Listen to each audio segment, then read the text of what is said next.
স্বামীকে মারে, আর আর আর আমি তোকে কত ভালোবাসি।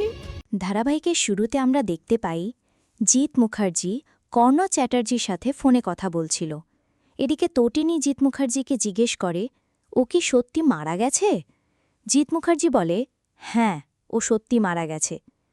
পরশুরাম মারা গেছে কথাটা শুনে তটিনীর মাথায় যেন আকাশ ভেঙে পড়ে। এতদিনের সংসার জীবন, এত ভালোবাসা, সব কিছু যেন এক নিমিষের মধ্যে শেষ হয়ে গেল। তটিনীর জীবনে এক অন্ধকার রাত নেমে আসে। তটিনী ছোট বাচ্চাদের মতো হাউমাউ করে কান্না শুরু করে এবং পরশুরামের সাথে কাটানো মুহূর্তগুলো মনে করতে থাকে। অন্যদিকে আমরা দেখতে পাই আরাধ্যা কর্ণ চ্যাটার্জিকে জিজ্ঞেস করে, জামাইবাবু মারা গেছে? সবাই মিলে লোকটাকে মেরে ফেলল। জামাইবাবু শুধু চেয়েছিল সমাজ থেকে কালো আবর্জনা দূর করে দিতে, পৃথিবীটা ক্রিমিনাল থেকে পরিষ্কার করতে চেয়েছিল, আর সেই লোকটাকে সবাই মিলে মেরে দিল। কথাটা বলেই আরাধ্যা অনেক কান্না করতে থাকে। তখন কর্ণ চ্যাটার্জি বলে, হ্যাঁ, সবাই মিলে শিবপ্রসাদকে মেরে ফেলেছে, তিনটে গুলি লেগেছে। এদিকে আরাধ্যা বলে, ওই ছোট ছোট বাচ্চা দুটো শুধু চেয়েছিলে এমন একটা পৃথিবী থাকবে, সেখানে কোনো জেলখানা থাকবে না। পরের সিনে আমরা দেখতে পাই শিবপ্রসাদের খুনের দায়ে তটিনীকে অ্যারেস্ট করে এবং কোর্টে নিয়ে আসে।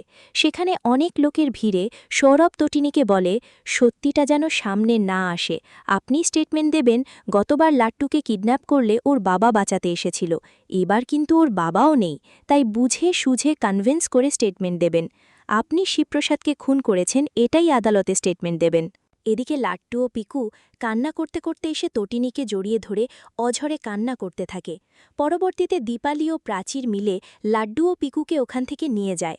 অপরদিকে সৌরভ তটিনীকে বলে, আপনার বাচ্চা দুটো কিন্তু এখনও এই তত্ত্বরের মধ্যেই আছে। যখন বেরোবেন তখন স্টেটমেন্ট দিয়েই বেরোবেন, কনভিন্স করবেন যে আপনিই খুনটা করেছেন এবং আপনার রিভলভার থেকেই গুলিটা চলেছে। আর কোনো উপায় না পেয়ে তটিনী মিথ্যে স্টেটমেন্ট দিতে রাজি হয়ে যায়। পরের সিনে সেখানে কর্ণ চ্যাটার্জি ও আরাধ্যায় চলে আসে এবং তটিনীকে বলে, কোনো চিন্তা করবে না, আমি তোমার জন্য অনেক টাকা দিয়ে লয়ার ঠিক করেছি, তোমার জামিনের ব্যবস্থা করা হয়েছে। তটিনী উকিলের কথা জানতে চাইলে কর্ণ চ্যাটার্জি অ্যাডভোকেট নন্দিনীকে সামনে আসতে বলে এবং নন্দিনী তটিনীকে বলে, কোর্টে কোনো কথা বলবি না, মুখটা বন্ধ রাখবি, বাকিটা আমি ম্যানেজ করে নেব। পরক্ষণে তটিনী বলে, টাকা নিয়ে বোনের কেস লড়বি তুই? নন্দিনী বলে, এটা আমার পেশা, টাকা নিতেই হয়, টাকা ছাড়া কোনো কেস লড়া যায় না, টাকা তো নিতেই হবে, বিনা টাকায় উকিল ওকালতি করবে কেন? সেটা কোনোভাবে সম্ভব নয়। এদিকে লাড্ডু পিকু মায়ের জন্যে অঝরে কান্না করতে থাকে। তখন প্রাচীর তটিনীকে বলে, ছোড়দি ভাই, তুই কোনো চিন্তা করিস না, আমরা সামলে নেব, আমরা তো আছি। পরক্ষণে তটিনী বলে, তোরা কিচ্ছু সামলাতে পারবি না। ঠিক তখনই কর্ণ চ্যাটার্জি বলে ওঠে, আমার ব্যাপারটা সামলাতে পারব, এই ভিড়ের মধ্যে আমার অনেকগুলো গুন্ডা লুকিয়ে আছে, সবার হাতে একটা করে চেম্বার আছে, বাধা দিলেই উড়িয়ে দেব। তখন তটিনী বলে, এগুলো কি আপনার চাল? কর্ণ চ্যাটার্জি বলে, না, এগুলো আমার চালময়, এসব জিৎ মুখার্জির চাল। পরের সিনে আমরা দেখতে পাই তটিনীকে কোর্ট থেকে জামিন করে ছাড়িয়ে আনতেই প্রেস মিডিয়া জিজ্ঞেস করে, ম্যাডাম, কোর্টের মধ্যে কি হলো? অ্যাডভোকেট মুখার্জি বলে, জামিন করে আমরা ছাড়িয়ে এনেছি, যেহেতু এখনও ডেড বডি খুঁজে পাওয়া যায়নি, এমনকি তটিই মাথায় চোট লেগে অজ্ঞান অবস্থায় ছিল, তাই সঠিক কোনো প্রমাণ না পাওয়াতে আমরা জামিন করে বের করে এনেছি। অন্যদিকে বাবিল বিজিতকে ফোন করে বলে, তটিনীর জেল হয়নি, জামিন পেয়েছে, কারণ ডেড বডি খুঁজে পাওয়া যায়নি, তটিনী অজ্ঞান অবস্থায় ছিল, তাই সঠিক কোনো প্রমাণ নেই। পরবর্তীতে জিৎ মুখার্জি এসে অ্যাডভোকেট নন্দিনীকে বলে, ভাগ্যিস তুই ছিলি, তাই তোর বোনকে বাঁচিয়ে নিলি, আমাদের বাড়িতে যে এত বড় লয়ার লুকিয়ে আছে সেটা তো আমরাই জানতাম না।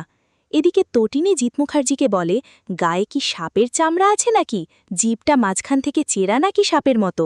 তটিনীর কথা শুনে জিৎ মুখার্জি বলে, এসব তুই কি বলছিস, আমি তোর পিতৃ সমতুল্য। শেষ পর্যায়ে আমরা দেখতে পাই তটিনী বাড়িতে এসে অঝরে কান্না করতে থাকে। তখন দীপালি বলে, জামাইয়ের সত্যি কোনো খোঁজ পাওয়া গেল না? জামাই সত্যি বেঁচে আছে তো? এখন তাহলে তুই কি করবি? তটিনী বলে, আমি জানি না মা কি করব, ও বেঁচে আছে কি নেই, আর বেঁচে থাকলেও কোন অবস্থায় কি করছে আমি তো কিছুই জানি না। কথাটা বলে তটিনী খুব কান্না করতে থাকে। তটিনী এটাও বলে যে, মা, এখন তুমি আমাকে বলে দাও আমি কোন রূপে থাকব, সদবা নাকি বিধবা? আগামী পর্বে আমরা দেখতে পাব তটিনী একটা অভদ্র মহিলাকে জিজ্ঞেস করে, আপনি বলছেন যখন পুলিশ এসেছিল তখন আমার বর ওখানে ছিল না? মহিলাটি বলে, না ছিল না। তটিনী বলে, ওখানে কি তাহলে বিজিত লাহিড়ী ছিল? পরক্ষণে মহিলাটি বলে, ওর নাম বিজন লাল, এবং ওখানে আরও একজন লোক ছিল যাকে আয়ুষী দাদাভাই বলে ডাকছিল। তখন তটিনী বলে, তাহলে কি সর্ষের মধ্যে ভূত?